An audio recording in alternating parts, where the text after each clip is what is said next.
Sapiens അക്കാദമിയുടെ പുതിയൊരു ക്ലാസ്സിലേക്ക് എല്ലാവർക്കും സ്വാഗതം.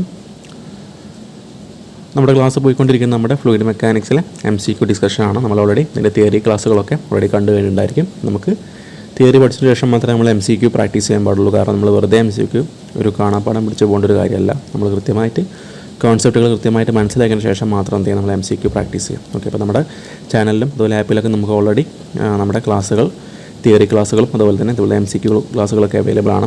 നമ്മുടെ RRBയുടെയും അതുപോലെ SSCയുടെയും കേരള PCയുടെ കോഴ്സുകൾക്ക് ഉപകാരപ്പെടുന്ന രീതിയിലുള്ള ക്ലാസ്സുകൾ നമ്മൾ ഓൾറെഡി പ്രൊവൈഡ് ചെയ്യുന്നുണ്ട്. അപ്പോൾ താല്പര്യമുള്ളവർ എന്ത് ചെയ്യാം, നമ്മുടെ കോഴ്സിലേക്ക് ജോയിൻ ചെയ്യാം. നമ്മുടെ കോൺടാക്ട് നമ്പറും ആപ്പിൻ്റെ പേരും അതുപോലെ കാര്യങ്ങളൊക്കെ നമ്മുടെ ഡിസ്ക്രിപ്ഷൻ ബോക്സിലുണ്ടായിരിക്കും. ഓക്കെ, അപ്പോൾ നോക്കാം. നമ്മൾ കഴിഞ്ഞ ക്ലാസ്സിലായി ഏകദേശം ഒരു 30 സംതിങ് ക്വസ്റ്റ്യൻസ് നമ്മൾ ഡിസ്കസ് ചെയ്തു. എല്ലാം ക്വസ്റ്റ്യൻസ് മിക്കവാറും നമ്മൾ കോൺസെപ്റ്റുകൾ പറയേണ്ട ക്വസ്റ്റ്യൻസ് എല്ലാം നമ്മൾ കോൺസെപ്റ്റ് പറഞ്ഞിട്ടായിരിക്കും നമ്മൾ പോയിട്ടായിരിക്കാം. അപ്പോൾ നമുക്ക് അതുപോലെ എല്ലാ ക്വസ്റ്റ്യൻസും നമുക്ക് കാണാൻ നമ്മുടെ പ്രീവിയസ് ക്ലാസ്സുകൾ നിങ്ങൾ സെർച്ച് ചെയ്ത് നോക്കുക. നമ്മുടെ ചാനൽ അവൈലബിൾ ആണ്. അപ്പോൾ അതിൽ പ്ലേ ലിസ്റ്റുകൾ ഉണ്ടായിരിക്കും, അല്ലെങ്കിൽ നമ്മുടെ ആപ്പിൽ അവൈലബിൾ ആണ്. അതിൽ നോക്കുക, ചെക്ക് ചെയ്ത് നമുക്ക് എല്ലാ ക്ലാസ്സുകളും കിട്ടുന്നതാണ്. ഓക്കെ, അപ്പോൾ നമ്മൾ കഴിഞ്ഞ ക്ലാസ് പറഞ്ഞ് നിർത്തിയിട്ടുണ്ടായിരിക്കാം. നമ്മുടെ ഒരു 34th ക്വസ്റ്റ്യൻ ആണെന്ന് തോന്നുന്നു. നമുക്ക് ജസ്റ്റ് നോക്കാം. നമ്മൾ ഈ ഒരു ന്യൂമറിക്കൽ ക്വസ്റ്റ്യൻ നമ്മൾ പറഞ്ഞു, അതുപോലെ 33 പറഞ്ഞു, 34th ക്വസ്റ്റ്യൻ പറഞ്ഞിട്ടുണ്ട്. ഓക്കെ, നമുക്കിനി 35th ക്വസ്റ്റ്യൻ ആണ് വരുന്നത്. ക്വസ്റ്റ്യൻ നോക്കാം. The manometer shown in the figure below connects two pipes carrying oil and water respectively. From the figure 1. അപ്പോൾ നമ്മുടെ ക്വസ്റ്റ്യനിൽ ഒരു ഫിഗർ കൊടുത്തിട്ടുണ്ട്. ഇതാണ് നമ്മുടെ ഫിഗർ കേട്ടോ. ക്വസ്റ്റ്യനിൽ പറഞ്ഞിരിക്കുന്ന ഫിഗർ ഇതാണ്. അപ്പോൾ നമ്മുടെ ഈ ഒരു ഫിഗർ വെച്ചാണ് നമ്മൾ ഈ ക്വസ്റ്റ്യനെ ആൻസർ ചെയ്യേണ്ടത്. ഓക്കെ, ക്വസ്റ്റ്യൻ പറഞ്ഞിരിക്കുന്നതാണ്, ആ ഒരു ഫിഗറിൽ കാണുന്ന മാനോമീറ്ററിൽ ഒരു പൈപ്പിലൂടെ ഓയിലും പാസ് ചെയ്യുന്നുണ്ടായിരിക്കും, ഒരു പൈപ്പിൽ വാട്ടറും ആണുള്ളത്. ഓക്കെ, നമുക്ക് ഓൾറെഡി നമ്മൾ മാനോമീറ്ററിനെ കുറിച്ചൊക്കെ പഠിച്ചാൽ ഇതൊരു ഡിഫറൻഷ്യൽ മാനോമീറ്റർ പറയാൻ പറ്റും അല്ലേ. ഇവിടെ ഒരു പൈപ്പ്, ഇത് മറ്റൊരു പൈപ്പ്. അപ്പോൾ അവരുടെ പ്രഷർ ഡിഫറൻസ് അളക്കാൻ വേണ്ടി നമ്മൾ ഇടയ്ക്കായിട്ട് നമ്മളൊരു U2 മാനോമീറ്റർ യൂസ് ചെയ്യുന്നുണ്ട്. പിന്നെ ഇടയ്ക്ക് നമ്മുടെ മാനോമീറ്റർ ലിക്വിഡ് ഉണ്ടായിരിക്കും. ഇപ്പോൾ നമ്മുടെ ക്വസ്റ്റ്യൻ ഇവിടെ മെർക്കുറിയാണ് പറഞ്ഞില്ലേ, മെർക്കുറിയാണ് മാനോമീറ്റർ ലിക്വിഡ്. അതുപോലെ ക്വസ്റ്റ്യനിൽ കാണുന്ന പോലെ തന്നെ എന്ത് ചെയ്യാം, അവിടെ മെർക്കുറിൻ്റെ ലെവൽ നോക്കുക, രണ്ടും എന്താണ് സെയിം ലെവലാണ് നിൽക്കുന്നത്. ഇത്രയാണ് നമുക്ക്. പിന്നെ നേരത്തെ പറഞ്ഞ പോലെ ഒരു പൈപ്പിൽ വാട്ടറുമാണ്, അതുപോലെ മറ്റേ പൈപ്പിൽ ഓയിലാണുള്ളത്. ഓക്കെ, പൈപ്പിൻ്റെ അറേഞ്ച്മെൻറ്റ് നോക്കുക. പൈപ്പിൻ്റെ സെൻറ്റേഴ്സ് തമ്മിലുള്ള എന്താണ് ഒരേ ലെവൽ തന്നെയാണ്, സെയിം ലെവലാണ് നിൽക്കുന്നത്. രണ്ട് പൈപ്പും ഒരേ ലെവലിലാണ്, താഴെയുള്ള മെർക്കുറി ലെവലും ഒരേ ലെവലാണ്. ഓക്കെ, നമ്മുടെ ക്വസ്റ്റ്യൻ എന്താ ചോദിച്ചിരിക്കുന്നത് വെച്ചാൽ, ഫ്രം ദ ഫിഗർ നമ്മൾ എന്ത് ചെയ്യണം, ഈ ഓപ്ഷനിൽ ഏത് സ്റ്റേറ്റ്മെൻ്റ് ആണ് കറക്റ്റ് എന്ന് പറയണം. ഓക്കെ, ഇപ്പോൾ ഓരോ ഓപ്ഷൻസും നോക്കാം. ഫസ്റ്റ് ഓപ്ഷൻ എന്ന് പറയുന്നത് can conclude that the pressures in the pipes are equal. ഇപ്പോൾ പല ആളുകൾക്കും ഇതിൻ്റെ ആൻസർ ഇപ്പോൾ തന്നെ കിട്ടിയിട്ടുണ്ടായിരിക്കും. ഏതാണ് അതിൽ റൈറ്റ് ആൻസർ എന്ന് പല ആളുകൾക്കും മനസ്സിലായിട്ടുണ്ടായിരിക്കും. ഓക്കെ, അതായത് ഫസ്റ്റ് ഓപ്ഷൻ പറയുന്നതാണ് can conclude that the pressures in the pipes are equal അല്ലേ. ഇപ്പോൾ രണ്ട് പൈപ്പിനകത്തല്ലേ, നമ്മുടെ പൈപ്പ് രണ്ടും നോക്കിയാൽ മനസ്സിലാവും, രണ്ടും ഒരേ ലെവലിലാണ്. അതുപോലെ രണ്ട് പൈപ്പിനകത്തുള്ള മാനോമീറ്റർ ലിക്വിഡും എന്താണ് ഒരേ ലെവലിലാണ് നിൽക്കുന്നത് അല്ലേ. അപ്പോൾ എന്താണ് ഒരു ഓപ്ഷൻ പറയുന്നതാണ്. ഫസ്റ്റ് ഓപ്ഷൻ പറയുന്നത് ക്യാൻ എന്താണ് pressures in the pipes are ഈ രണ്ട് പൈപ്പിലെ പ്രഷർ എന്താണ് രണ്ടും. അപ്പോൾ ഇതിൻ്റെ പൈപ്പ്, ഇതിനകത്തുള്ള പൈപ്പിലെ പ്രഷർ P1 ഇതിലെ P2 ആണ്. എന്ത് ചെയ്യുന്നത്, രണ്ടും ഈക്വൽ ആണ് പറയുന്നത്. ഇത് P1 = P2 എന്നുള്ളൊരു ഇതിലാണ് നമ്മുടെ ഫസ്റ്റ് ഓപ്ഷൻ പറയുന്നത്. അപ്പോൾ നമുക്ക് എന്ത് ചെയ്യാം, ആദ്യം കോൺസെപ്റ്റ് നോക്കണം. അപ്പോൾ നമുക്ക് എല്ലാ ഓപ്ഷൻസും വായിച്ച് നോക്കാം. രണ്ടാമത്തെ option can conclude that the pressure in the oil pipe is higher അല്ലേ. അപ്പോൾ P1 ആണ് നമ്മുടെ ഓയിലെങ്കിലും P1 ആണ് ഇവിടെ കൂടുതൽ പറഞ്ഞത്. രണ്ടാമത്തെ ഓപ്ഷനിൽ P1 > P2 എന്ന് പറയാം. തേർഡ് ഓപ്ഷനിൽ can conclude that the pressure in the water pipe is higher. ഇതിൽ പറയുന്നത് വാട്ടറിലെ പൈപ്പിലെ പ്രഷറാണ് കൂടുതൽ. അപ്പോൾ നമുക്ക് P1 < P2 അല്ലെങ്കിൽ P2 > P1 എന്ന് പറയാൻ പറ്റും. ലാസ്റ്റ് ഓപ്ഷൻ പറയാം cannot compare the pressures in the two pipes for want of sufficient data. Okay, അപ്പോൾ എന്താണ് നമുക്കത് കമ്പയർ ചെയ്യാൻ കഴിയില്ല എന്ന് പറയുന്നത്. എന്തുകൊണ്ട്, സഫിഷ്യൻറ്റ് ഡാറ്റാസ് അവൈലബിൾ അല്ലാത്ത കാരണം നമുക്ക് എന്തല്ല ഇത് കമ്പയർ ചെയ്യാൻ കഴിയില്ല എന്നാണ് പറയുന്നത്. ഓക്കെ, അപ്പോൾ പല ആളുകൾക്ക് ഇതിൻ്റെ ആൻസർ ഇപ്പോൾ കറക്റ്റായിട്ട് കിട്ടിയിട്ടുണ്ടായിരിക്കും. നമുക്ക് എന്തായാലും അതിൻ്റെ കോൺസെപ്റ്റ് വൈസ് നമുക്ക് ആൻസറിലേക്ക് എത്താൻ വേണ്ടി നോക്കാം. ഓക്കെ, ക്വസ്റ്റനിൽ കാണുന്ന പോലെ, ഫിഗറിൽ കാണുന്ന പോലെ രണ്ട് പൈപ്പിൻ്റെ ലെവൽ സെയിം ആണ്. ഒന്നിൽ വാട്ടറും ഒന്നിൽ ഓയിലും ആണ്. അതുപോലെ തന്നെ മാനോമീറ്റർ ലിക്വിഡ് നമ്മുടെ മെർക്കുറിയാണ്. ഓക്കെ, അപ്പോൾ നമുക്ക് ആ ഒരു ഫിഗർ വെച്ച് നമുക്ക് എന്ത് ചെയ്യുന്നത്, ജസ്റ്റ് ഒരു ഇക്വേഷൻ പോലെ ഉണ്ടാക്കി വെക്കാം. അതായത് നമ്മൾ ഇതിൻ്റെ തിയറി ക്ലാസ്സിൽ പഠിച്ചിട്ടുണ്ടായിരിക്കും. നമ്മളിതിൻ്റെ മാനോമീറ്ററിൻ്റെ പ്രോബ്ലംസ് നമ്മൾ പഠിക്കുന്നുണ്ട് അല്ലേ. അതായത് നമ്മളിങ്ങനെ പഠിച്ചിട്ടുണ്ടായിരിക്കും. നമ്മൾ ഇങ്ങനെ ഈ ഫിഗറിൽ കാണുന്ന പോലെ ഇതുപോലെ ഇങ്ങനെ സ്റ്റേബിളായി ഇക്വിലിബ്രിയം കണ്ടീഷനിൽ നിൽക്കുന്ന എപ്പോഴാണ്, രണ്ടും ഇക്വിലിബ്രിയം കണ്ടീഷനായി നിൽക്കുമ്പോൾ എന്തായിരിക്കും നമുക്ക് പ്രഷറിൻ്റെ ഈ ഒരു ലെഫ്റ്റ് സൈഡിനകത്തുള്ള പ്രഷറും റൈറ്റ് സൈഡിനകത്തുള്ള പ്രഷറും അല്ലെ പ്രഷർ ഇൻ ദ ലെഫ്റ്റ് ലിംബും പ്രഷർ ഇൻ ദ റൈറ്റ് ലിംബും ഈക്വൽ ആവുമ്പോഴാണ് എന്ത് ചെയ്യുന്നത് നമ്മുടെ ഈ ഒരു മാനോമീറ്റർ ലിക്വിഡ് ഇങ്ങനെ ഏത് പോയിന്റാണോ അതിൽ ആ പോയിന്റിൽ വെച്ച് സ്റ്റേബിളായി നിൽക്കുന്നത് അല്ലേ. അപ്പോൾ രണ്ട് ലിംബ് എന്ന് പറയുമ്പോൾ ഓൾറെഡി തിയറി ക്ലാസ് പഠിച്ചിട്ടുണ്ടായിരിക്കും. പിന്നെ ഇത് സെൻറ്റർ ആണെങ്കിൽ ആ സെൻറ്ററിൻ്റെ ഈ ഭാഗത്തേക്ക് നമുക്ക് ലെഫ്റ്റ് ലിംബ് എന്ന് പഠിച്ചിട്ടുണ്ട് അല്ലേ, ലെഫ്റ്റ് ലിംബാണ്. ഇതിൻ്റെ റൈറ്റ് സൈഡ് എന്താണ്, അത് റൈറ്റ് ലിംബാണ്.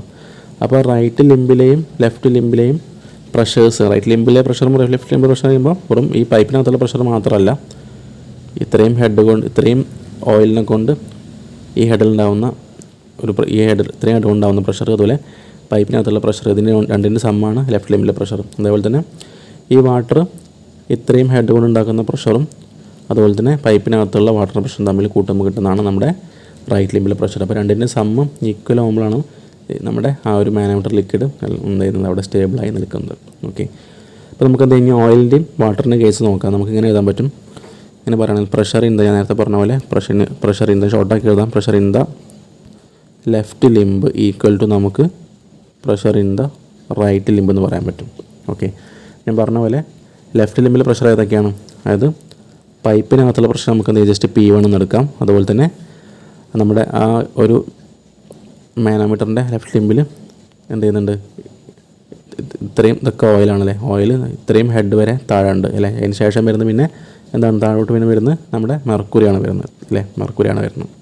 ഓക്കെ, അതുപോലെ നമ്മുടെ റൈറ്റ് ലിംബിൽ എന്താണ്, നമുക്ക് സെയിം ഹെഡ് തന്നെ എന്ത് ചെയ്യുന്നുണ്ട്, സെയിം ഹെഡിൽ അവിടെ നമ്മുടെ വാട്ടർ ഉണ്ട് അല്ലേ, പൈപ്പിനകത്ത് വാട്ടറും ഇത്രയും ഹെഡിൽ എന്ത് ചെയ്യുന്നുണ്ട്, നമ്മുടെ വാട്ടർ ഉണ്ടാകുന്നത്. അപ്പം ലെഫ്റ്റ് ലിംബിലെ പ്രഷർ എന്നാൽ ഒന്ന് ഈ പൈപ്പിനകത്തുള്ള പ്രഷറാണ്. ഓക്കെ, രണ്ടാമത്തെ പ്രഷർ എന്നാൽ നമുക്ക് ഈ പൈപ്പിൻ്റെ സെൻറ്റർ തൊട്ട് ഈ താഴെയുള്ള ആ ഒരു ഓയിൽ എത്രത്തോളം ഹൈറ്റിലുണ്ടോ, എത്രത്തോളം ഹെഡിലുണ്ടോ അത്രയും ഹെഡ് കൊണ്ടാകുന്ന പ്രഷറുണ്ട്. അതുപോലെ തന്നെ റൈറ്റ് സൈഡിലാകുമ്പോൾ ഈ പൈപ്പിനകത്തുള്ള വാട്ടറിൻ്റെ പ്രഷർ P2 ഉണ്ടായിരിക്കും. അതുപോലെ തന്നെ വാട്ടർ ഇത്രയും ഹെഡ് കൊണ്ട് വാട്ടർ ഉണ്ടാക്കുന്ന പ്രഷറും ഉണ്ടായിരിക്കും. ഓക്കെ, നമ്മൾ ഓൾറെഡി അതിൻ്റെ കോൺസെപ്റ്റുകൾ നമ്മൾ തിയറി ക്ലാസ്സിൽ പഠിച്ചിട്ടുണ്ടായിരിക്കും. നോക്കാം. അപ്പോൾ നമുക്ക് ഇങ്ങനെ എഴുതാം, പ്രഷർ P1 പ്ലസ് എന്ത് എഴുതാം, നമുക്ക് P ഓയിലാണല്ലേ. അപ്പോൾ നമുക്ക് നമ്മുടെ ഇക്വേഷൻ ഉണ്ട് റോ GH അല്ലേ, P എന്ന് പറഞ്ഞാൽ കാണാൻ ഇക്വേഷൻ നമുക്കറിയാം റോ GH. അപ്പോൾ ആ ഒരു ഓയിൽ ഞാൻ പറഞ്ഞ പോലെ അത്രയും ആ യൂട്യൂബ് മാനോമീറ്ററിനകത്ത് കോളത്തിൽ ഉണ്ടാക്കുന്ന ഹെഡ് കണ്ടാവുന്ന പ്രഷർ നമുക്ക് P ഓയിൽ എന്ന് പറയാൻ പറ്റും അല്ലേ. P ഓയിൽ എന്ന് പറഞ്ഞാൽ rho oil into G into H എന്ന് പറയാൻ പറ്റും.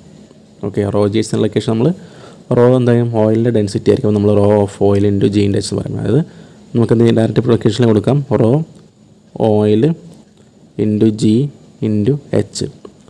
ഇത്രയാണ് നമ്മുടെ ലെഫ്റ്റ് ലിംബിലെ പ്രഷർ എന്ന് പറയുന്നത്. ഓക്കെ, ഇനി equal to pressure in the right ലിംബാണ്. അപ്പോൾ നമുക്കറിയാം pressure in the right limb ആകുമ്പോൾ ആ റൈറ്റ് സൈഡിലുള്ള വാട്ടറിലെ പൈപ്പിൻ്റെ പ്രഷർ P2 എന്നാണ് കൊടുക്കാം, ആണെങ്കിൽ പേര് കൊടുക്കാം P2 പ്ലസ് അതേപോലെ എന്ത് ചെയ്യാം, വാട്ടറിൻ്റെ ഹെഡിൽ അത് സെയിം H ഹെഡ് കാരണം ഉണ്ടാകുന്ന വാട്ടറിൻ്റെ പ്രഷർ ഉണ്ടായിരിക്കും. അതായത് നമുക്ക് റോ വാട്ടറിന് റോ W കൊടുക്കാം, റോ W ഇൻറ്റു GH എന്ന് കൊടുക്കാവുന്നതാണ്. ഓക്കെ, നമുക്ക് എന്ത് ചെയ്യാം, നമ്മുടെ ഇക്വേഷൻ ഒന്നും കൂടി ഇക്വേറ്റ് ചെയ്യാം. അതായത് നമുക്ക് ക്വസ്റ്റ്യനിൽ ഇപ്പോൾ വാട്ടറിൻ്റെയോ അല്ലെങ്കിൽ ഓയിലിൻ്റെയോ ഒന്നും ഡെൻസിറ്റി ഒന്നും നമുക്ക് തന്നിട്ടില്ല അല്ലേ. അപ്പോൾ നമുക്ക് എന്ത് ചെയ്യാം, അതുപോലെ Hൻ്റെ വാല്യൂ നമുക്കൊന്നുമില്ല, G നമുക്ക് വേണമെങ്കിൽ 9.8 വേണമെങ്കിൽ കൺസ്യൂം ചെയ്യാൻ പറ്റും. ജസ്റ്റ് അതിൻ്റെ ആവശ്യമില്ലെന്ന് നോക്കാം.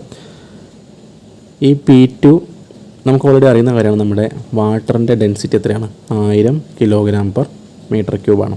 ഓക്കെ, വാട്ടറിൻ്റെ ഡെൻസിറ്റി 1000 kg/m3 ആണ്. അതുപോലെ വാട്ടറിനേക്കാൾ ഡെൻസിറ്റി കുറവായിരിക്കും നമ്മുടെ ഓയിലിന്. ഓക്കെ, അതായത് 1000-നേക്കാളും കുറഞ്ഞ ഡെൻസിറ്റി ആയിരിക്കും നമ്മുടെ ഓയിലുണ്ടായിരിക്കും. നമ്മൾ എപ്പോഴും അറിഞ്ഞിരിക്കണം, നമ്മൾ ഓൾറെഡി തിയറി ക്ലാസ്സിൽ പറഞ്ഞിട്ടുണ്ടായിരിക്കും, ഓയിൽ എന്തായിരിക്കും എപ്പോഴും വാട്ടറിനേക്കാളും ഡെൻസിറ്റി കുറവായിരിക്കും. ഓക്കെ, അപ്പോൾ നമുക്ക് ആ വരുന്ന കേസിൽ നമുക്ക് എന്ത് ചെയ്യാം, നമുക്ക് നമ്മൾ ഇക്വേഷനെ ഇങ്ങനെ മാറ്റി എഴുതാം. അതായത് P1 ഇവിടെയുള്ള P1 ഉണ്ട്, നമ്മൾ P2 അപ്പുറത്തേക്ക് കൊണ്ടുവരാണ്. അപ്പോൾ P2 അപ്പുറത്തേക്ക് കൊണ്ടുവരുമ്പോൾ P1 മൈനസ് P2 അല്ലെ, P1 മൈനസ് P2 ഈക്വൽ എന്ത് വരും, റൈറ്റ് സൈഡിൽ അരയ്ക്കേണ്ടതിന് ബാക്കി ഇവിടെ ഉണ്ടാകുന്ന റോ WGH ഉണ്ട് അല്ലേ, റോ WGH ഉണ്ട്. ഇവരെന്ത് ചെയ്യും, നമ്മൾ ഈക്വലിൻ്റെ അപ്പുറത്തേക്ക് കൊണ്ടുപോകാം. അപ്പം എന്താ വരിക, മൈനസ് എന്ത് വരും, നമ്മുടെ റോ ഓഫ് ഓയിൽ GH വരും. ഓക്കെ, അതായത് നമുക്ക് ഫൈനലിൽ കിട്ടുന്ന ഇക്വേഷൻ എന്ന് പറഞ്ഞാൽ P1 minus P2 equal to rho WGH minus rho 0GH ആണ്. അപ്പോൾ നമ്മൾ നേരത്തെ പറഞ്ഞ പോലെ ഇവിടെ നോക്കുക, അതായത് നമ്മുടെ വാട്ടറിൻ്റെ ഡെൻസിറ്റി 1000 എന്ന് പറഞ്ഞു. ഓക്കെ, അതുപോലെ ജി നമുക്കറിയാം, ഈ ജിയും സെയിം ആണ് അല്ലെ, ഈ ജിയും സെയിം ആണ്. അതുപോലെ ഈ എച്ചും സെയിം ആണ് അല്ലേ. അതായത് നമുക്ക് വേണമെങ്കിൽ എന്ത് ചെയ്യാം, രണ്ടും കോമൺ ആയിട്ട് വരുന്ന കാര്യം നമുക്ക് എന്ത് ചെയ്യുകയാണെങ്കിൽ ഇവരെ ക്യാൻസൽ ചെയ്യാവുന്നതാണല്ലോ. ഈ ജി എച്ചും ക്യാൻസൽ ചെയ്യാൻ രണ്ടും കോമൺ ആണ്. ബാക്കി ആരൊക്കെയുള്ളത് ഇവിടെ ഉണ്ടാവുന്നത്? ഈ റോ ഓഫ് വാട്ടറും റോ ഓഫ് ഓയിലാണ് ബാക്കിയുള്ളത്. നമ്മൾ പറഞ്ഞു വാട്ടറിൻ്റെ ഡെൻസിറ്റി 1000 ആണ്, അതിനേക്കാൾ കുറവായിരിക്കും നമ്മുടെ ഓയിലിൻ്റെ ഡെൻസിറ്റി. അതിൻ്റെ അർത്ഥം എന്താണ്? ഇത് 1000 ആണെങ്കിൽ അതിനേക്കാൾ കുറഞ്ഞ വാല്യൂ പറഞ്ഞാൽ ഇപ്പോൾ ഒരു 900 വിചാരിക്കുക, അല്ലെങ്കിൽ ഒരു 999 വിചാരിക്കുക. അപ്പോൾ എന്തായിരിക്കും 1000 മൈനസ് 999 കുറച്ച് നമുക്ക് എന്താ കിട്ടുന്നതായിരിക്കുക? നമുക്ക് ഒരു പോസിറ്റീവായിട്ടുള്ള വാല്യൂ ആണ് കിട്ടുക അല്ലേ. ഒരു പോസിറ്റീവ് വാല്യൂ ആണ് നമുക്ക് എന്ത് ചെയ്യുന്നത് അവിടെ ആൻസറായിട്ട് കിട്ടുന്നത്. ഞാൻ പറയുന്നത് മനസ്സിലായി വിചാരിക്കുന്നു.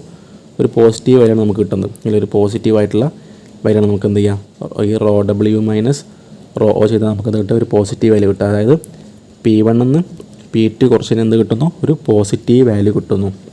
P1 നിന്ന് P2 കുറയ്ക്കുമ്പോൾ പോസിറ്റീവ് വാല്യൂ കിട്ടണമെങ്കിൽ എന്ത് സംഭവിക്കണം? എന്തായിരിക്കണം നമ്മുടെ P1 ഉം P2 അല്ലേ. P1 നിന്ന് P2 കുറയ്ക്കുമ്പോൾ കിട്ടുന്ന ഒരു പോസിറ്റീവ് വാല്യൂ ആണെങ്കിൽ എന്തായിരിക്കും? P1 വലിയ വാല്യൂ ആയിരിക്കും അല്ലേ. P1 ആയിരിക്കും എന്ത് ചെയ്യുക, P2നേക്കാളും കൂടുതലുണ്ടായിരിക്കുക അല്ലേ. ഒന്ന് ആലോചിച്ച് നോക്കുക, P1 100 ആണെങ്കിലും P2 99 അല്ലെങ്കിൽ 90 ആയാലും എന്ത് ചെയ്യുള്ളൂ, അത് മൈനസ് ചെയ്താൽ നമുക്കിവിടെ ഒരു പോസിറ്റീവ് വാല്യൂ കിട്ടുള്ളൂ അല്ലേ. എന്നാൽ P1 100 ആണ്, P2 101 ആയാലും എന്ത് വരും? 100 മൈനസ് 100 നമുക്ക് ഇവിടെ വരുന്ന ഒരു മൈനസ് വാല്യൂ ആയിരിക്കും. അപ്പോൾ പറഞ്ഞ് മനസ്സിലായി വിചാരിക്കുന്നു, കോൺസെപ്റ്റ് മനസ്സിലായിരിക്കുന്നു. P1 എന്തായിരിക്കും ഈ ഒരു കേസിൽ? P1 ആയിരിക്കും ഗ്രേറ്റർ. ഓക്കെ, അപ്പോൾ P1 ഗ്രേറ്റർ എന്ന് പറഞ്ഞാൽ എന്താ ഉദ്ദേശിക്കുന്നത്? P1 എന്ന് പറഞ്ഞാൽ ഇവിടുത്തെ പ്രഷറാണ്, നമ്മുടെ ലെഫ്റ്റ് ലിമ്പിനകത്തുള്ള പൈപ്പിലെ പ്രഷറാണ് അല്ലേ. അതായത് പൈപ്പും ഓയിലിൻ്റെ പ്രഷറാണ് P1.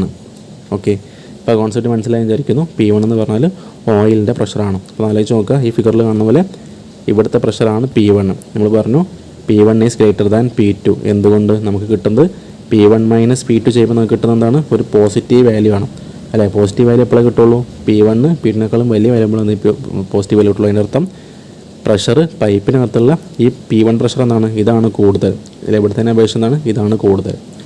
അപ്പോൾ ഇനി ആൻസർ ചെയ്യാൻ പറ്റില്ലേ? നോക്കാം, നമ്മുടെ ക്വസ്റ്റ്യൻ നോക്കാം. Can conclude that the pressures in the pipes are equal. ആണോ? അല്ലല്ലോ. നമ്മൾ പറഞ്ഞു P1 ആണ് ഗ്രേറ്റർ അല്ലേ. അപ്പോൾ എന്ത് ചെയ്യാം, നമുക്ക് കിട്ടിയത് P1 is greater than P2 ആണ്. അപ്പോൾ ഈ ഒരു കാര്യം എവിടെയാണ് ഓക്കെ വരുന്നത്? അതാണ് നമ്മുടെ ആൻസർ. രണ്ടാമത്തെ ഓപ്ഷൻ നോക്കുക, ഇത് തെറ്റാണ്. രണ്ടാമത്തെ can conclude that the pressure in the oil pipe is higher അല്ലേ. അതാണ് ശരിയായിട്ടുള്ള ആൻസർ അല്ലേ. എന്താണ്?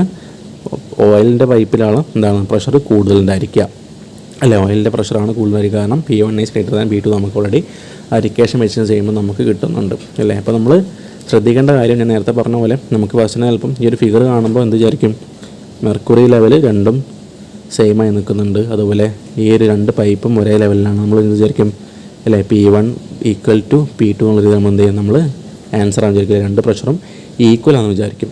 ഇങ്ങനത്തെ കേസ് എപ്പോഴാണ് ഇങ്ങനെ ഈക്വലായി വരിക? അതായത് ഇതും ഓയിലാണെങ്കിൽ നമുക്ക് എന്ത് ചെയ്യാം, നമുക്ക് ഈക്വൽ എന്ന് പറയാൻ പറ്റും. അല്ലെങ്കിൽ ഇത് വാട്ടറാണ് അല്ലേ, ഈ പൈപ്പിനകത്തും വാട്ടറാണ്, ഇതിനകത്തും വാട്ടറാണ്, നമുക്ക് എന്ത് ചെയ്യാം, സെയിം ഫ്ലൂയിഡാണ്, നമുക്ക് എന്ത് ചെയ്യാം, നമുക്ക് ഈ ഫിഗർ ഇങ്ങനെ തന്നെ നമുക്ക് എന്ത് ചെയ്യാം, രണ്ടും പ്രഷറും ഈക്വലാണെന്ന് പറയാൻ പറ്റും. എന്നാൽ ഈ കേസിൽ എന്താണ്, രണ്ട് വ്യത്യസ്ത ഫ്ലൂയിഡുള്ളത്, ഒന്നിൽ വാട്ടറുമാണ്, ഒന്നിൽ ഓയിലാണ്. ഓർത്ത് വെക്കേണ്ട കാര്യം, rho of oil is always less than rho of വാട്ടറാണ്. ഓക്കെ, ആ കോൺസെപ്റ്റിൽ നമുക്ക് ഒരു പ്രോബ്ലം നമുക്ക് ചെയ്യാവുന്നതാണ്. ഓക്കെ, അപ്പോൾ ഒരു എളുപ്പമുള്ള പ്രോബ്ലം അല്ല, ഒരു ക്വസ്റ്റ്യനാണ്. തെറ്റ് പറ്റാൻ ചാൻസും കൂടുതലാണ്. കാരണം നമുക്ക് ഫസ്റ്റ് ഓപ്ഷൻ നോക്കുക, പറയുന്നത് എന്താണ്, can conclude that the pressure in the pipes are equal. അപ്പോൾ നമ്മൾ എന്ത് ചെയ്യും, ആ ഒരു ഫിഗർ കാണുമ്പോൾ നമുക്ക് തോന്നും പ്രഷർ ഈക്വൽ ആണെന്ന് തോന്നും. നമ്മൾ ശ്രദ്ധിച്ചില്ലെങ്കിൽ, കൃത്യമായിട്ട് അത് മനസ്സിലാക്കിയില്ല, എന്തായിരിക്കും, നമ്മൾ ഫസ്റ്റ് ഓപ്ഷൻ കാണുമ്പോൾ പിന്നെ നമ്മൾ എന്ത് ചെയ്യും, അതിൻ്റെ മേലെ തന്നെ വീണ് പോകും, നമ്മുടെ മാർക്ക് നഷ്ടപ്പെടാനുള്ള ചാൻസ് ഉണ്ടായിരിക്കും. ഓക്കെ, അപ്പോൾ എളുപ്പമുള്ള ക്വസ്റ്റ്യനാണ്. അപ്പോൾ നമ്മൾ എളുപ്പമുള്ള ക്വസ്റ്റ്യൻ ഇതുപോലെ തെറ്റിക്കാൻ പാടില്ല, നഷ്ടമായി പോകും. ഓക്കെ, നമുക്കിനി അടുത്തൊരു ക്വസ്റ്റ്യനിലേക്ക് പോകാം. 36th question. When can a piezometer be not used for pressure measurement in pipes? ഓക്കെ, എപ്പോഴാണ് പീസോമീറ്റർ നമ്മൾ പൈപ്പിനകത്ത് പ്രഷർ മെഷർമെൻറ്റ്സിന് വേണ്ടി നമ്മൾ യൂസ് ചെയ്യാത്തതാണല്ലേ, കനോട്ട് ബി യൂസ്ഡ് ഫോർ അല്ലേ. When can a piezometer be not used for, ഏത് സാഹചര്യത്തിലാണ് നമ്മൾ പീസോമീറ്റർ നമ്മൾ യൂസ് ചെയ്യാൻ പറ്റാതിരിക്കുക? ഓക്കെ, നമുക്ക് ഓരോ ഓപ്ഷൻസ് നോക്കാം. The pressure difference is low. അത് നമുക്ക് ശരിയായിട്ട് ഓപ്ഷൻ ആയിട്ട് പറയാൻ കഴിയില്ല, കാരണം പ്രഷർ ഡിഫറൻസ് ലോ ഒക്കെ ആകുമ്പോൾ നമുക്ക് എന്തെങ്കിലും പീസോമീറ്റർ ഉപയോഗിച്ച് നമുക്ക് അളക്കാവുന്നതാണ്, നമുക്ക് ഓൾറെഡി അറിയുന്നതാണ്. പിന്നെ വെലോസിറ്റി ഒന്നും അവിടെ ഡിപ്പെൻഡ് ചെയ്യുന്നില്ല, വെലോസിറ്റി സൈ എന്ന് പറയുന്നത് ഇതൊക്കെ നമുക്ക് തെറ്റായിട്ടുള്ള ഓപ്ഷൻ തന്നെയാണ്. The fluid in the pipe is A gas അല്ലേ. ഇപ്പോൾ ആൻസർ കിട്ടിയിട്ടുണ്ടായിരിക്കും, എന്താണ്, പഠിച്ചാണ് നമ്മൾ പീസോമീറ്റർ ആകുമ്പോൾ എന്താണ് നമ്മുടെ പീസോമീറ്ററിലേക്ക് ആ ഒരു ലിക്വിഡ് അല്ലേ, നമ്മൾ ആ ലിക്വിഡ് ഇങ്ങനെ റൈസ് ചെയ്ത് വരുമ്പോൾ എന്ത് ചെയ്യുള്ളൂ, നമുക്ക് ആ പീസോമീറ്റർ മേലുള്ള സ്കെയിൽ നോക്കി നമുക്ക് ആ ഹൈറ്റ് അല്ലെങ്കിൽ ഹെഡ് എത്ര നമുക്ക് മനസ്സിലാക്കിയതിന് ശേഷം നമുക്ക് റോ ജി എച്ച് ലൊക്കേഷനിലേക്ക് കൊടുത്ത് നമുക്ക് പ്രഷർ കാണാൻ പറ്റുള്ളൂ. അപ്പം അതിനകത്തുള്ളൊരു ഗ്യാസ് ആകുമ്പോൾ എന്തായിരിക്കും, ഗ്യാസ് മേലോട്ട് ഇപ്പം ഫ്ലോ ചെയ്ത് പോകാനുള്ള ചാൻസ് ഉണ്ടായിരിക്കും. അതുപോലെ തന്നെ എന്താണ് നമുക്ക് അഥവാ ഫ്ലോ ചെയ്ത് പോകുന്നില്ല വിചാരിക്കുക, എന്തായിരിക്കും ഇവിടെ നമുക്ക് ഈ മാനോമീറ്ററിനകത്ത് നമ്മുടെ പീസോമീറ്ററിനകത്ത് എന്തെയില്ല, നമുക്ക് ഗ്യാസ് വിസിബിൾ ആവില്ല. സോ നമുക്ക് എന്ത് ചെയ്യാൻ കഴിയില്ല, ഈ ഒരു കേസിലായിരിക്കും നമുക്ക് എന്ത് ചെയ്യാം, നമ്മുടെ പീസോമീറ്റർ യൂസ് ചെയ്യാൻ പറ്റാതിരിക്കാം. ഓക്കെ, പൈപ്പിനകത്തുള്ളത് ഒരു ഗ്യാസ് ആകുമ്പോൾ നമുക്ക് എന്ത് ചെയ്യില്ല, നമുക്ക് പീസോമീറ്റർ യൂസ് ചെയ്യാൻ കഴിയില്ല. നമ്മൾ തൊട്ട് മുന്നത്തെ ക്ലാസ്സിൽ നമ്മളൊരു കണ്ടെയ്നറിനകത്ത് എയറിൻ്റെ പ്രഷറിൻ്റെ വെച്ചുള്ളൊരു പ്രോബ്ലം പഠിച്ചിട്ടുണ്ടായിരുന്നു അല്ലേ. അപ്പോൾ എയറിൻ്റെ പ്രഷർ ആകുമ്പോൾ എന്താ നമ്മൾ പറഞ്ഞ പോലെ ഒരു കണ്ടെയ്നറിൽ എയർ ആണെങ്കിൽ പിന്നെ എന്ത് ചെയ്യുന്നത്, അത് അവിടെ U2 മാനോമീറ്റർ കണക്ട് ചെയ്യുന്നുണ്ട്. സോ എന്താണ്, ആ U2 മാനോമീറ്ററിനകത്ത് എന്തുണ്ട്, അതിന് താഴെ മാനോമീറ്റർ ലിക്വിഡായിട്ടുള്ള നമ്മുടെ മെർക്കുറി ഉണ്ടായിരുന്നു അല്ലേ. അപ്പോൾ എന്തായിരിക്കും ഇതിനകത്തുള്ള എയർ ഗ്യാസാണ് നമുക്കറിയാം. എന്തായിരിക്കും അത് ഇവിടുന്ന് പുഷ് ചെയ്യുമ്പോൾ എന്തായിരിക്കും, അത് എവിടേക്ക് ലീക്കായിട്ടൊന്നും പോകില്ല. അത് പുഷ് ചെയ്യുമ്പോൾ എന്തായിരിക്കും, ഇതിനെ തള്ളുമ്പോൾ എന്തായിരിക്കും ഇത് മേലോട്ട് വരും. അപ്പോൾ നമുക്ക് എന്ത് ചെയ്യാം, അതിൻ്റെ ലെവൽ ഡിഫറൻസ് നോക്കി നമുക്ക് എന്ത് ചെയ്യാം, നമുക്ക് പ്രഷർ കാണാൻ പറ്റും അല്ലേ. അപ്പം നമ്മുടെ ഒരു പീസോമീറ്റർ ആകുമ്പോൾ എന്താണ്, ഇപ്പോൾ പീസോമീറ്റർ ഇതിപ്പോൾ ടാങ്ക് ആണെങ്കിൽ പീസോമീറ്റർ എന്തായിരിക്കും നമ്മൾ ടാങ്കിൻ്റെ ഇവിടെ ഫിറ്റ് ചെയ്യും അല്ലേ. എന്തായിരിക്കും നമുക്ക് കിട്ടുക, നമുക്ക് ടാങ്കിനകത്തുള്ള എയർ ആകുമ്പോൾ എന്തായിരിക്കും, എയർ ആകുമ്പോൾ എന്ത് ചെയ്യും, ടാങ്കിനകത്തുള്ള പ്രഷർ കൂടുമ്പോൾ എന്തായിരിക്കും, എയർ നേരെ മേലോട്ട് പോകും അല്ലേ. അല്ലെങ്കിൽ എന്തായിരിക്കും നമുക്കിവിടെ പീസോമീറ്ററിനകത്ത് എന്തെയില്ല, നമുക്ക് എയറിൻ്റെ ഹെഡ് നമുക്ക് വിസിബിൾ ആവില്ല. സോ എന്തായിരിക്കും നമുക്ക് ആ ഒരു സാഹചര്യത്തിലാണ് എന്ത് ചെയ്യുക, നമുക്ക് പ്രഷർ അളക്കാൻ പറ്റാതിരിക്കാം. ഓക്കെ, അപ്പോൾ നമ്മൾ റൈറ്റ് ആയിട്ടുള്ള ആൻസർ ഓപ്ഷൻ സി ആണ്. അങ്ങനെ ഓപ്ഷൻ ഡി നോക്കുക, എന്താണ് the fluid in the pipe is highly viscous അല്ലേ. ഹൈലി വിസ്കസ് ആയത് കാരണം നമുക്ക് എന്താണ് പീസോമീറ്റർ ഉപയോഗിച്ച് അളക്കാൻ പറ്റില്ല എന്ന് പറയാൻ കഴിയില്ല. കാരണം എന്താണ്, ഹൈലി വിസ്കസ് ആയാലും നമുക്ക് അളക്കുന്നതിന് ബുദ്ധിമുട്ടൊന്നുമില്ല, ഒരു പ്രശ്നമില്ല. അപ്പം ഈ 3 ഓപ്ഷനും തെറ്റായിട്ടുള്ള ഓപ്ഷനാണ്. നമുക്ക് കനോട്ട് ബി യൂസ്ഡ് ചോദിച്ചാൽ എന്താണ് നമ്മുടെ റൈറ്റ് ആൻസർ, നമ്മുടെ ഓപ്ഷൻ സി ആണ്. ഓക്കെ, നമുക്കിനി അടുത്തൊരു ക്വസ്റ്റ്യനിലേക്ക് പോകാം. 37th question. അപ്പോൾ എളുപ്പമുള്ള ക്വസ്റ്റ്യനാണ്, നമ്മൾ ഓൾറെഡി പഠിച്ച കാര്യം തന്നെയാണ്. Newton's law of viscosity is a relationship between അല്ലെ, നമുക്കറിയുന്നതാണ് tau directly proportional to rate of shear strain d theta by d t. ഇത് നമ്മൾ പഠിച്ചാണ്. Shear stress is directly proportional to rate of shear strain അല്ലേ. നമ്മളതിൻ്റെ theory ക്ലാസ്സിൽ വ്യക്തമായിട്ട് പറഞ്ഞിട്ടുണ്ട്. ഷിയർ സ്ട്രെസ് എന്താണ്, directly proportional to rate of shear strain ആണ്. സോ നമ്മുടെ ആൻസർ ഓപ്ഷൻ ഡി ആണ് വരിക. ഓക്കെ, നമ്മുടെ ഓപ്ഷൻ എ നോക്കിയാൽ rate of shear strain and temperature എന്ന ടെമ്പറേച്ചറൊന്നും അവിടെ വരുന്നില്ല നമ്മുടെ ന്യൂട്ടൺസ് ലോ ഓഫ് വിസ്കോസിറ്റിയിൽ. പ്രഷർ, വെലോസിറ്റി, ടെമ്പറേച്ചർ അതും തെറ്റാണ്. പിന്നെ ഷിയർ സ്ട്രെസ് ആൻഡ് വെലോസിറ്റി അല്ല, വെറും വെലോസിറ്റി അല്ല, എന്താണ് നമ്മൾ റേറ്റ് ഓഫ് ഷിയർ സ്ട്രെയിൻ എന്ന് പറയാം അല്ലേ. D theta by d t ആണ് നമ്മുടെ റൈറ്റ് ആയിട്ടുള്ള ആൻസർ. അപ്പോൾ ഓപ്ഷൻ എയും ബിയും സിയും തെറ്റാണ്. നമ്മുടെ റൈറ്റ് ആയിട്ടുള്ള ആൻസർ എന്താണ്, ഓപ്ഷൻ ഡി ആണ്. ഓക്കെ, അപ്പം നോട്ട് ചെയ്ത് വെക്കുക, option D. Shear stress is directly proportional to rate of shear strain. നമ്മളതിൻ്റെ തിയറി ക്ലാസ്സിൽ കൃത്യമായി അതിൻ്റെ കോൺസെപ്റ്റ് പറഞ്ഞു പോയിട്ടുണ്ട്. ഓക്കെ, നമുക്ക് അടുത്ത ക്വസ്റ്റ്യനിലേക്ക് പോകാം. 38. For water rising in a capillary tube made of pure glass, what is the angle of contact?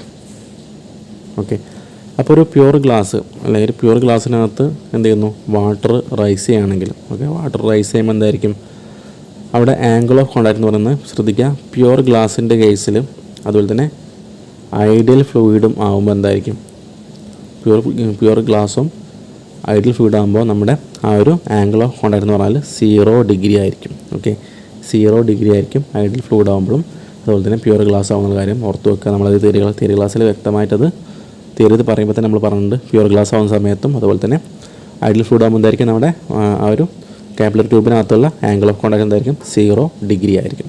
Okay, അപ്പോൾ പ്രത്യേകിച്ച് നമ്മളതിലും അധികം പറയാനൊന്നുമില്ല, 0 ഡിഗ്രി ആയിരിക്കും ആ ഒരു ആംഗിൾ ഓഫ് കോണ്ടാക്ട് വരാം. ഓക്കെ, നമുക്കിനി 39th ക്വസ്റ്റ്യൻ നോക്കാം. Which of the following is true for real fluid? ശ്രദ്ധിക്കണം, റിയൽ ഫ്ലൂയിഡ് ആണ്. റിയൽ ഫ്ലൂയിഡിന് ശരിയായിട്ടുള്ള സ്റ്റേറ്റ്മെൻറ്റ് അല്ലെങ്കിൽ ഓപ്ഷൻസ് ഏതാണെന്ന് നോക്കാം. ഈസ് ഇൻകംപ്രസിബിൾ അല്ലേ. ഇൻകംപ്രസിബിൾ ശരിക്കും ഏതിൻ്റെയാണ്, നമ്മൾ ഐഡിയൽ ഫ്ലൂയിഡാണ് ഇൻകംപ്രസിബിൾ എന്ന് പറയാം അല്ലേ. അതായത് ഇൻകംപ്രസിബിൾ എന്ന് പറഞ്ഞാൽ നമുക്ക് പ്രഷർ കൊടുക്കുമ്പോൾ അതിൻ്റെ വോളിയം ചേഞ്ച് ആക്കാൻ കഴിയുന്നതാണ് നമ്മൾ ഇൻകംപ്രസിബിൾ ഫ്ലൂയിഡ് എന്ന് പറയുന്നത്. ഐഡിയൽ ഫ്ലൂയിഡാണ് നമ്മൾ ഇൻകംപ്രസിബിൾ എന്ന് പറയുന്നത്. അപ്പോൾ നമുക്ക് എന്ത് ചെയ്യാം, ഫസ്റ്റ് തന്നെ നമുക്ക് ഓപ്ഷൻ 1 നമുക്ക് എന്ത് ചെയ്യാം, ക്യാൻസലാക്കാൻ പറ്റും. ഓക്കെ, ഇതുപോലത്തെ ക്വസ്റ്റ്യൻ നോക്കാം. ഇവിടെ ഓപ്ഷൻസ് നമുക്ക് എ ബി സി ഡി എന്ന് പറയുമ്പോൾ ഓൺലി 1 ഉണ്ട്, ബോത്ത് 2 and 3 ഉണ്ട്, ഓൺലി 3 ഉണ്ട്, ബോത്ത് 1 and 2 ഉണ്ട്. അപ്പോൾ നമുക്ക് ഇപ്പോൾ ക്വസ്റ്റ്യൻ വായിച്ച് നോക്കുമ്പോഴാണ് ഈസ് ഇൻകംപ്രസിബിൾ പറയുന്നത് തെറ്റായിട്ടുള്ള ഓപ്ഷനാണ്. അപ്പോൾ നമുക്ക് എന്ത് ചെയ്യാം, നമ്മുടെ റൈറ്റ് ആയിട്ടുള്ള ആൻസറിൽ എന്ത് ചെയ്യാം, നമുക്ക് ഓപ്ഷൻസ് 1ൽ ഓൺലി 1 പറയുന്നത്. അപ്പോൾ ഓൺലി 1 തെറ്റാണ്. അതുപോലെ 1 വരുന്ന ബാക്കിയുള്ള ഓപ്ഷൻ തെറ്റായിരിക്കും അല്ലേ. ബോത്ത് 1 and 2 എന്ന് പറയുമ്പോൾ എന്താണ്, 1 വന്നാൽ 1 ശരിയല്ല, അപ്പോൾ എന്താണ് ഈ ഓപ്ഷൻ തെറ്റാന്ന് പറയാൻ പറ്റും. അപ്പോൾ നമുക്ക് എന്ത് ചെയ്യാം, ഇതുപോലത്തെ ഓപ്ഷൻസ് നമുക്ക് എന്ത് ചെയ്യാം, എലിമിനേറ്റ് ചെയ്ത് നമുക്ക് ആൻസറിലേക്ക് എത്താൻ പറ്റും. കൺഫ്യൂഷൻ വരുമ്പോൾ ഇതുപോലെ സാഹചര്യങ്ങളൊക്കെ എന്ത് ചെയ്യാം, നമുക്ക് ഓപ്ഷൻസ് നമുക്ക് എലിമിനേറ്റ് ചെയ്യാൻ പറ്റും. ഓക്കെ, നമുക്ക് ഈ ഒരു കേസിൽ നമുക്ക് ഓപ്ഷൻ എയും ഓപ്ഷൻ ബിയും നമുക്ക് എന്ത് ചെയ്യാം, ഈ ഒരു സ്റ്റേറ്റ്മെൻറ്റ് തെറ്റാന്ന് നമുക്ക് അറിയാമെങ്കിൽ എന്ത് ചെയ്യാം, നമുക്ക് ഈസി ആയിട്ട് ഓപ്ഷൻ എയും ഡിയും നമുക്ക് ക്യാൻസൽ ചെയ്യാൻ പറ്റും.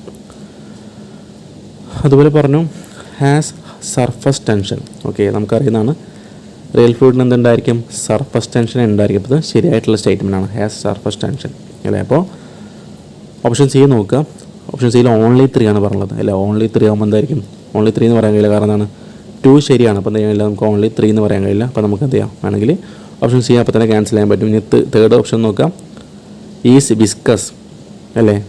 വിസ്കസ് എന്ന് പറയുന്നത് അപ്പോൾ എന്താണ്, നമ്മുടെ റിയൽ ഫ്ലൂയിഡ് എന്തായിരിക്കും, അതിന് വിസ്കോസിറ്റി ഉണ്ടായിരിക്കും അല്ലേ. വിസ്കോസിറ്റി 0 ആയിരിക്കില്ല. വിസ്കോസിറ്റി 0 ആർക്കാണ് ആവുക, വിസ്കോസിറ്റി 0 ആവുന്നത് നമ്മുടെ ഐഡിയൽ ഫ്ലൂയിഡിനാണ്. അപ്പോൾ എന്താണ് ഓപ്ഷൻ 3യും ശരിയാണ് അല്ലേ. അപ്പോൾ 2ഉം 3ഉം ശരിയാണ് അല്ലേ, 2ഉം 3ഉം ശരിയാണ്. അപ്പോൾ നമുക്ക് എന്ത് ചെയ്യാം, നമ്മുടെ റൈറ്റ് ആയിട്ടുള്ള ആൻസർ ഏതായിരിക്കും, ഇവിടെ ഫിഗറിൽ കാണുന്ന പോലെ തന്നെ, ഇവിടെ കാണുന്ന പോലെ തന്നെ, സ്ക്രീനിൽ കാണുന്ന പോലെ ബോത്ത് 2 and 3 ആയിരിക്കും അല്ലേ. അപ്പോൾ നമുക്കിനി ഒന്ന് ആലോചിച്ച് നോക്കാം. അപ്പോൾ നമുക്ക് നേരത്തെ പറഞ്ഞ പോലെ നമുക്ക് ഈ ഒരു വിസ്കസ് എന്നുള്ള ഓപ്ഷൻ നമുക്ക് ശരിക്കും അറിയില്ല എന്ന് വിചാരിക്കാം. വിസ്കസ് എന്ന് പറയുന്നത് റിയൽ ഫ്ലൂയിഡ് വിസ്കസ് ആണോ നമുക്ക് അറിയില്ല എന്ന് വിചാരിക്കാം. നമുക്ക് എന്ത് ചെയ്യാം, അത് അറിയില്ലെങ്കിൽ നമുക്ക് എന്ത് ചെയ്യാൻ പറ്റുമായിരുന്നു, നമുക്ക് ഈ ആൻസറിലേക്ക് എത്താൻ പറ്റുമായിരുന്നു. കാരണം എന്താണ്, നമ്മുടെ ഓപ്ഷൻ എ പറയുന്നത് എന്താണ്, ഓപ്ഷൻ എ പറയുന്നത് ഇൻകംപ്രസിബിൾ എന്ന് പറഞ്ഞു. അപ്പോൾ അതെന്തായാലും തെറ്റാണ്. അപ്പോൾ അത് തെറ്റാകുമ്പോൾ നമുക്ക് ഓപ്ഷൻ എയും ക്യാൻസലാക്കാൻ പറ്റും, ഈ ഓപ്ഷൻ ഡിയും ക്യാൻസലാക്കാൻ പറ്റും. പിന്നെ നമുക്ക് സർഫസ് ടെൻഷൻ ഉണ്ടെന്ന് അറിയാൻ വിചാരിക്കാം. അപ്പോൾ നമുക്ക് എന്ത് ചെയ്യാം, 2 ഓപ്ഷൻ ഏതാ നോക്കാം. 2 നമുക്ക് ബിയിൽ മാത്രമേ വരുന്നുള്ളൂ, 3 വരുന്നില്ല അല്ല. അപ്പോൾ നമുക്ക് ഉറപ്പായിട്ട് നമുക്കറിയാം സർഫസ് ടെൻഷൻ ഉണ്ടെന്ന് വിചാരിക്കാം. അപ്പോൾ നമുക്ക് എന്ത് ചെയ്യാം, നമുക്ക് 2 വരുന്നുണ്ട്. അപ്പോൾ നമുക്ക് എന്ത് ചെയ്യാം, ഈ ബി എന്നുള്ള ഓപ്ഷൻ ശരിയാണെന്ന് ഉറപ്പ് പറയാൻ പറ്റും. 3 നമുക്ക് എന്ത് ചെയ്യാം, സി എന്നുള്ള ഓപ്ഷൻ എന്താ ചെയ്യാം, നമുക്ക് ഇത് ക്യാൻസലാക്കാനും പറ്റും. ഓക്കെ, അപ്പോൾ അങ്ങനെ നമുക്ക് എലിമിനേഷൻ ടെക്നിക്ക് ഉപയോഗിച്ച് എന്ത് ചെയ്യാം, നമുക്ക് ആൻസറിലേക്ക് എത്താൻ പറ്റും. അപ്പോൾ ഈ ഒരു ക്വസ്റ്റിൻ്റെ റൈറ്റ് ആയിട്ടുള്ള ആൻസർ ഏതാണ്, ബോത്ത് 2 and 3 ആണ് കേട്ടോ.